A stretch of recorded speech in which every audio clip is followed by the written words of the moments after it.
بسم اللہ الرحمن الرحیم۔ السلام علیکم۔ Welcome to my channel Momina TV. ناظرین، آج ہم آپ کے لیے لائے ہیں ایک دلچسپ کہانی، ایک عقل مند بادشاہ۔ ایک دفعہ کا ذکر ہے کہ دو بھائی اپنے وطن واپس جا رہے تھے۔ ان میں سے ایک کی عمر 40 سال تھی، لیکن دیکھنے میں وہ نوجوان دکھائی دیتا تھا، جبکہ دوسرا اپنی زندگی کی 18 بہاریں دیکھ چکا تھا۔ یہ دونوں آپس میں سگے بھائی تھے۔ تلاش روزگار نے انہیں وطن سے بے وطن کر دیا تھا اور اب وہ 7 سال بعد اپنے گھر جا رہے تھے۔ ایک شہر سے گزرتے ہوئے انہوں نے ایک فقیر کی عجیب و غریب صدا سنی، جو یہ کہہ رہا تھا، کوئی ہے جو میرے ہاتھ میں کچھ دیر کے لیے دولت رکھ دے تاکہ میں دولت سے کچھ دیر لطف حاصل کر لوں۔ دونوں بھائیوں نے جب یہ صدا سنی تو انہوں نے اپنی جمع پونجی فقیر کے ہاتھوں میں رکھ دی۔ جب کچھ دیر بعد وہ اپنی دولت فقیر سے لینے لگے تو فقیر نے شور مچا دیا کہ یہ دونوں میری دولت مجھ سے چھیننا چاہتے ہیں۔ بس پھر کیا تھا، تمام لوگ اکٹھے ہو گئے اور دونوں بھائیوں اور اس بھکاری کو لے کر بادشاہ کے پاس چلے گئے۔ بادشاہ نے بھکاری اور دونوں بھائیوں کا موقف سنا۔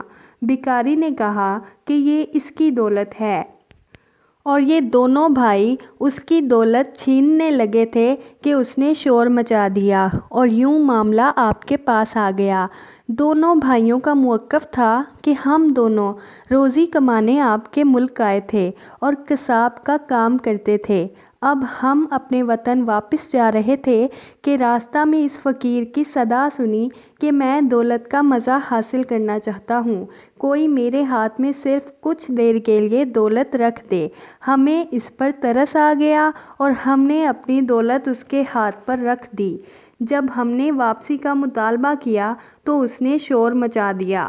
بادشاہ نے دونوں کا بیان سنا تو حکم دیا، ایک برتن میں گرم پانی لاؤ۔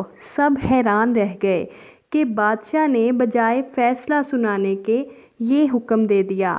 ادھر دونوں بھائی الگ خوف زدہ، نہ جانے بادشاہ اب ہمیں کیا سزا دے گا۔ خیر، برتن لایا گیا۔ بادشاہ نے فقیر سے تمام دولت لے کر گرم پانی میں ڈال دی۔ ان دنوں اشرفیاں استعمال ہوتی تھیں۔ یہ سونے اور چاندی کے سکے تھے۔ کچھ دیر بعد بادشاہ نے تمام دولت دونوں بھائیوں کو دے دی اور بھکاری کو قید خانہ میں ڈلوا دیا۔ تمام دربار حیران تھا کہ بادشاہ نے کیسے فیصلہ کر دیا۔